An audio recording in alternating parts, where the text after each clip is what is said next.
Don't be focused on what you want so much that you won't take something better.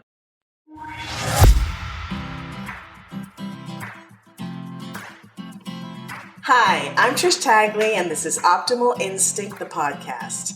I'm a business consultant that works with organizations that sell services.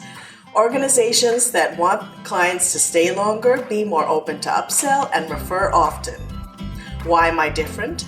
Unlike other consultants, I get you to your action plan in a day. What's your time worth?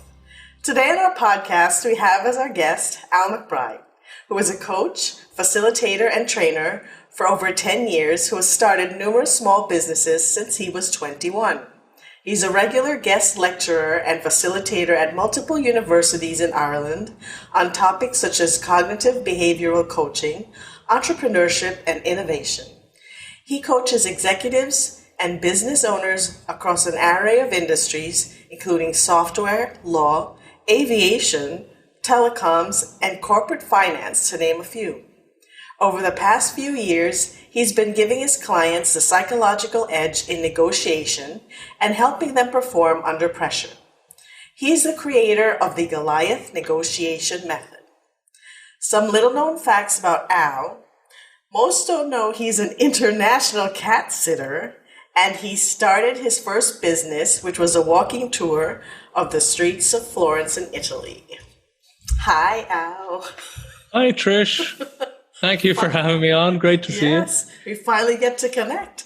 So, what is the Goliath negotiation method? Tell us a little bit about it. Well, the Goliath negotiation method, it's for business leaders with skin in the game who want to feel unshakable, uncover hidden value, and generally increase profits and sales. Mm-hmm.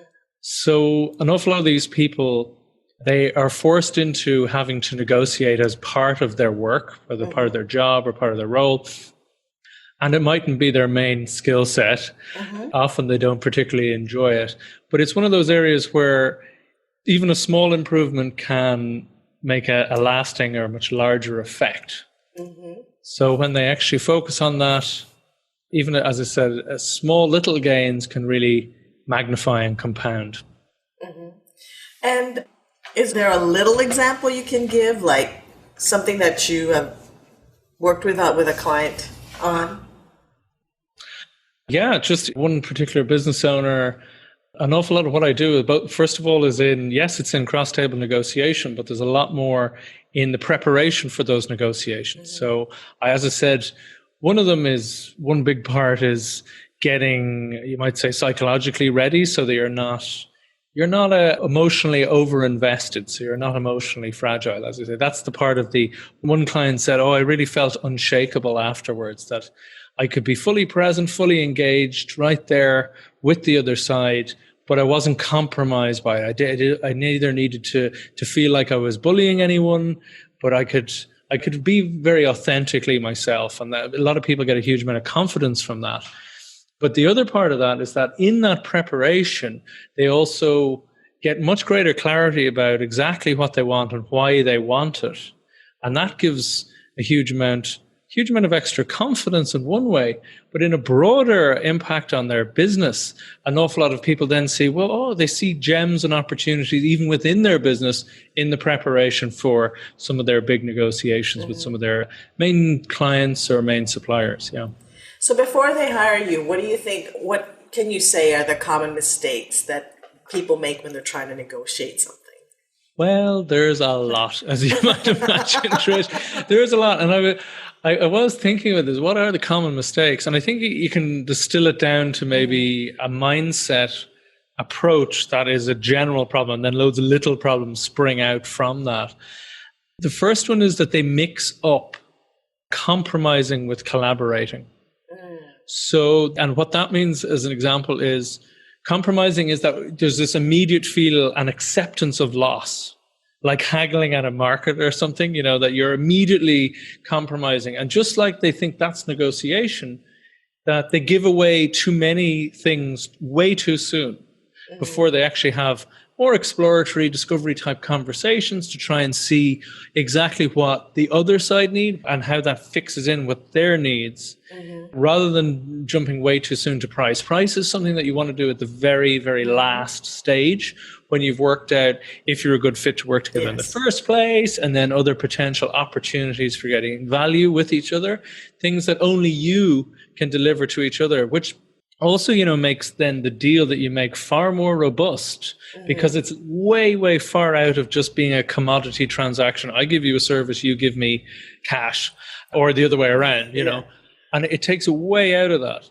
But as I said, it's that mindset that they jump way too early to bargaining, talk of price. And then there's that mindset as well that they may plan in some ways, maybe in more traditional negotiation ways of knowing your price and your margin and this sort of thing, but they don't plan then in that sort of psychological preparation of, well, if I offer this, what's the likelihood of the other side? What are they actually likely as humans to say?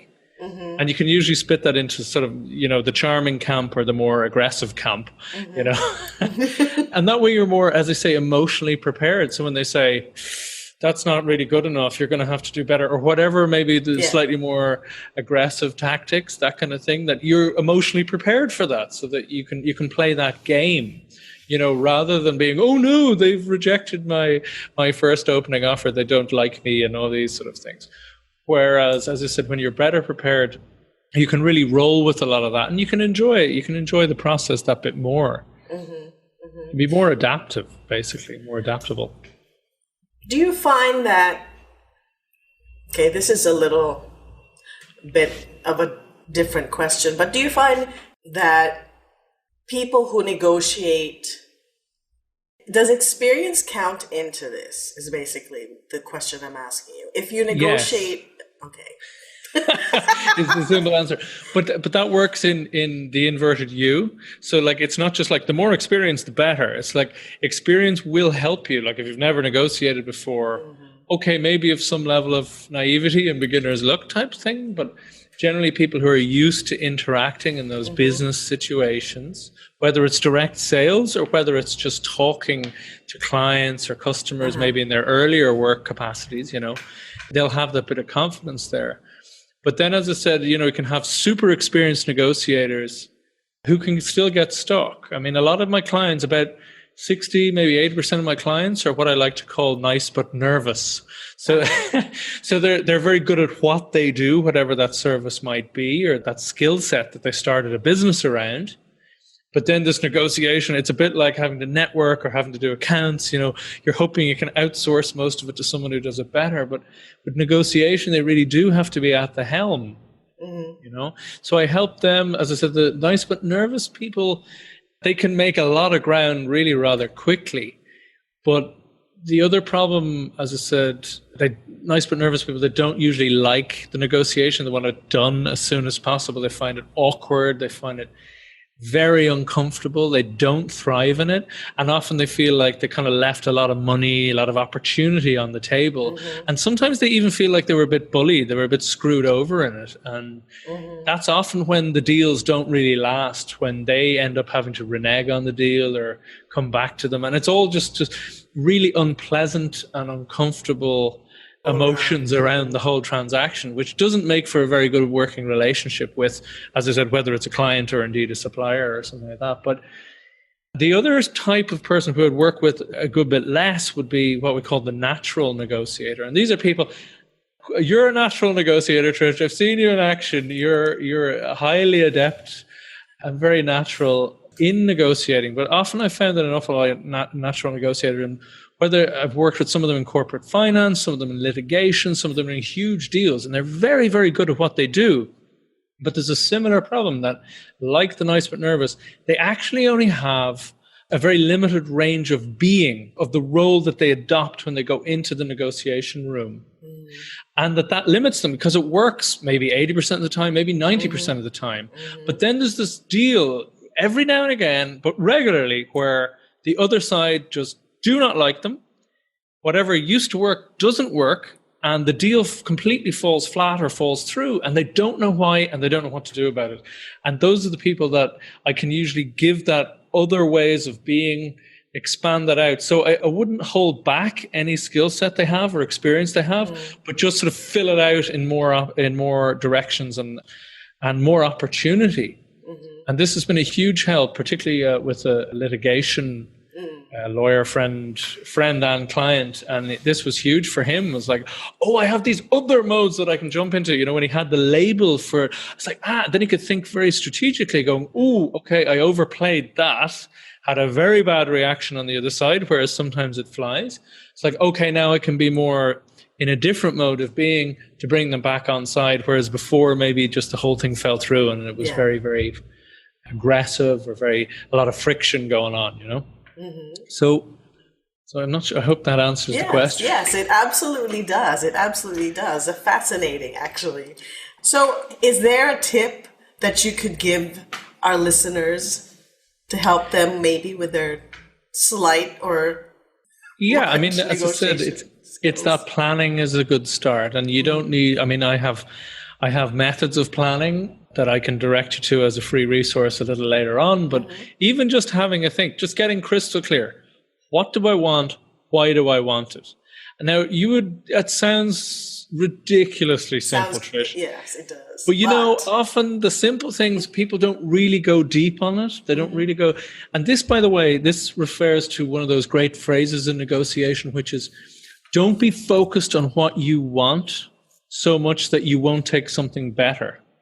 And it is amazing how many people, I've had this in loads of deals in my own experience, where you sort of say, yes, but the thing I'm offering does what you want and more for a better price and blah, blah. Oh, no, this is the thing I want. Because that's what they have clear in their head, concrete on it. I was like, no, when you know your why, when you know the purpose the deal has to fulfill, then you have that lovely flexibility and ability to adapt on the fly when the other side offer, knowingly or not, they offer a potential solution that hits what you need even better than you thought was on the table. Or maybe it's a very different mode of doing it, but you're able to spot it immediately. Again, one of those things that you think everyone it would be obvious, but it's not, particularly when there's high emotions.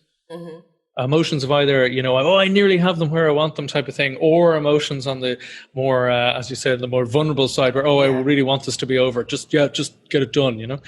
So that's the initial mindset, and it's super simple, but from that grows all the other things, like, as I said, the discovery and creative thinking element, where it's kind of go, okay, so you come in with a hypothesis of what the other side want and need, which the difference between an assumption and a hypothesis, an assumption is a dangerous certainty to it, whereas yours, you're more like a scientist where you're listening to update and refresh that hypothesis so that when you make an offer, so that when you pitch your suggestion or your offer, whatever that might be, that you're able to reframe it into much closer to the frame of reference that the other side have, how they see things, how they see their needs, and how they see you potentially solving those needs, those problems, so that it's much likely to be a much closer fit.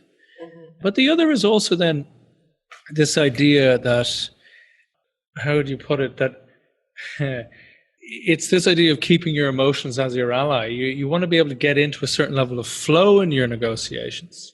Yes. An awful lot of people, as I said, they're not in that emotional state too. And as I said earlier, that when you are well prepared, when you're able to spot what the other side are doing, whether they're playing little games or whether they're being particularly aggressive or particularly charming. And that's the thing. Usually we spot, the aggressive negotiators very easily, when you're able to sort of push back a bit or move to the side, whatever. But it's often the charming negotiators that are far more successful because people, they're so charming, they're so pleasant, they're so nice. And yet you've given away a load of your concessions with very little in return, this kind of thing. So it's being able to have that little arm's length removal, arm's length distance, nearly like kind of how mindfulness about it, that you're able to see it from that external perspective. And that's what I do with a lot of people, because there's a lot of echoes to that with how I used to train coaches on how to coach. And what I realized was when I was working with negotiators was I was actually training them how to, for want of a better phrase, how to coach themselves and the other side to a more beneficial outcome. Right? But you need that, I call it, think like a shrink. You need that to be, as I said earlier, to be fully present. Yes. But still be able to see things at that arm's length, that you're emotionally non-reactive. Yes. so that you can play the game. You don't need to dictate, you can just direct. So a lot of people think that the person who does the most talking in a negotiation is the leader, but in actual fact, they're the ones who are giving all that information to the other side. Now, it can still be a highly mutually beneficial thing, but you want to be able to open up that other side, to open up that other person by staying in with their emotional thing, not necessarily whacking them back, although some people need that. It's like certain people who's like, oh, I like feisty people who can push back and stand up for themselves. Like that's one way of being, is being able to judge with some accuracy what that other person needs to be able to move through and gain that trust. But with the trust, there's amazing stats on some of the research on trust that, virtually like 80% of negotiations, people want more trust. But they don't assume trust. They don't go in going, oh, we're going to get along great, right? So that's one end of the spectrum where they go, oh, we're going to get along great. It's like, no, most people go and go, oh, this guy's going to try and screw me over. Oh, right? Really? But the other side is the other side then is some people give too much trust too early. That's why they give away too many of their concessions. So it's this idea that you want to, again, a coaching principle that you want to assume positive intent, but yet it's a balanced thing. There's step by step, one side to the other, one side to the other. So there's this lovely balance being built of a trust relationship slowly. So a win-win, as I say to a lot of clients, is the destination, but it's not the starting point per se. Because an awful lot of very seasoned negotiators go, oh yeah, win-win. Yeah, you have to show me more faith here. Oh, we need this. Win-win, man. And that's often the problem with an awful lot of negotiators, is that's how you get screwed over, is that people playing the win-win too early. Yeah, showing too like, much oh of yeah, their step by step. Well, of course, I've shown you some good faith. Now you show me some good faith, and that's how you build real trust. Exactly. A little bit more slowly. As you say, you start slowly to then move quickly once some of that base is established, and that's one of those key tips. So hopefully I've given you a few insights. Yeah, no. What you've been saying is really, it's really, really good. That's why I've been here listening, or I would have cut you off. Kidding. I'm talking too much. No. What you're saying is very interesting because it applies to everybody. Everybody who is in business does negotiate at some point. You can't get away from it. Okay. Unless you have a lot of minions and you can basically offload this task to them and just sit back. But at some point, everybody has to go through this, even in daily life. Absolutely. We negotiate. So this is invaluable information that you're providing. And you did mention a free resource that you will be providing to our audience. That's right. Yeah, I have two things actually. It's a double header you get at the same time, which is at almcbride.com/mini course. And it's a little 5-day mini email course on the to gain the psychological edge in negotiation. There's a few interesting stories and approaches that you can take there, get you thinking in that more, as you said, psychologically aware direction toward integrating that into your negotiations or sales conversations, or as you say, even just some difficult conversations that you have. It's one thing I hear from clients quite a lot is that it is in a business context, but all of a sudden, your relationships with some of your friends or some of your family or siblings or spouses or kids or whatever, suddenly it's, I used that technique that you told me and it actually worked really well. And it's like, showing that you're listening is really effective. Who knew, this kind of thing. Exactly. But as I said, there's this email mini course, almcbride.com/mini course. And with that also comes a negotiation preparation cheat sheet. And it's part of a larger preparation document that I have. But it gives some of the things that we were talking about, really clarifying the why and the what with some examples.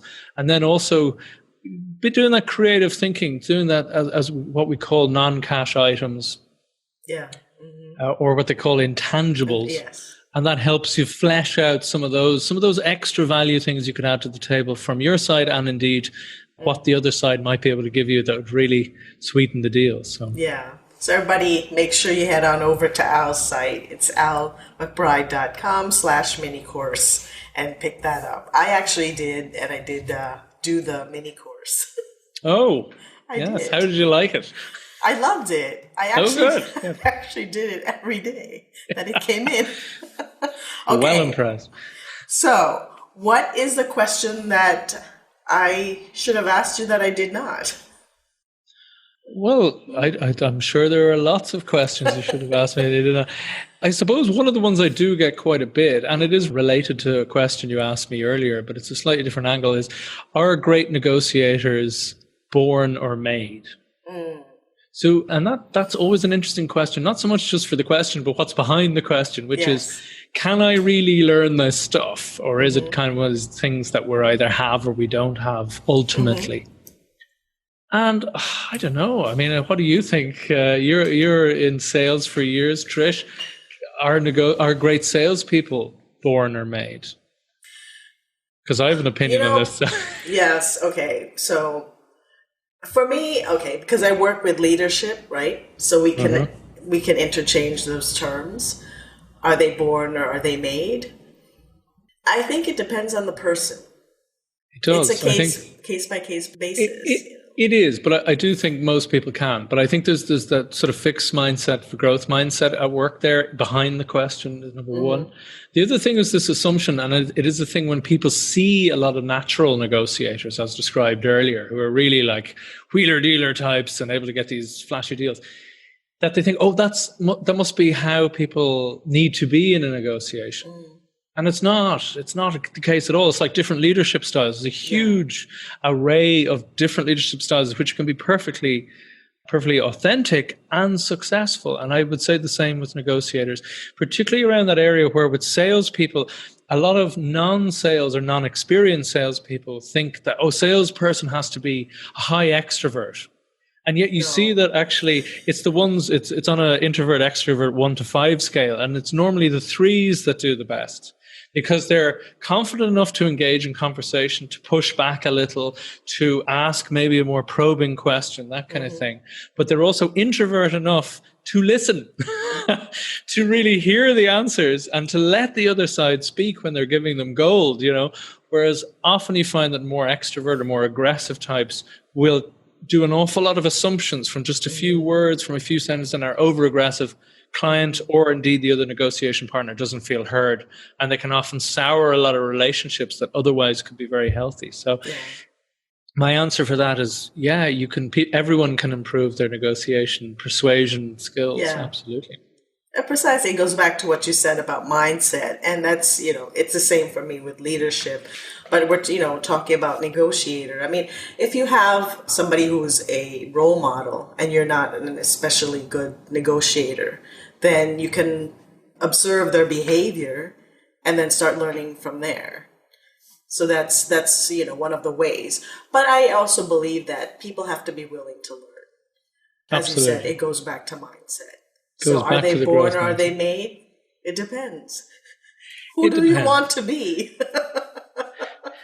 Right? As long as you have a growth mindset, then you can improve those skills and the results that you get from.